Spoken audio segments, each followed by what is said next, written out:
আসসালামু আলাইকুম। আমি আজকে এসেছি পাবনা জেলার সাঁথিয়া উপজেলার হারিয়াকাহন একটি গ্রামে।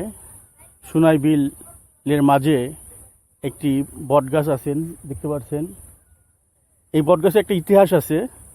ইতিহাসটা হলো, এখানে শুধু বটগাছ না, এখানে পাহাড় গাছের সাথে জড়ানো একটা বটগাছ আছে।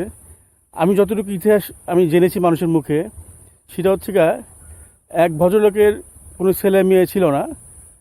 সে ছেলে মেয়ে না থাকার কারণে সেই বটগাছটাকে একসঙ্গে লাগায় বিয়ে দিছে আর কি। বিয়ে দেওয়ার ফলে এখানে গ্রামের বাসী অনেক মানুষ নিয়ে একটা অনুষ্ঠান করে খাওয়াইছিল প্রায় 150 বছর আগে। সেই বটগাছটার এরিয়াটাই এখন অনেক বড় হয়ে গেছে, এবং এই বটগাছের নিচে অনেক এই বিলের মানুষ যারা চাষবাস করতে আসেন তারা এখানে রেস্ট নেন। অনেক সুন্দর ঠান্ডা আবহাওয়া। আমি আজ থেকে প্রায় 20-22 বছর আগে এসেছিলাম এই জায়গাটা। হঠাৎ করে আমার ঢাকা থাকা অবস্থায় মনে পড়ছে আমি এই জায়গাটা গেলে আমি একটা ভিডিও করব।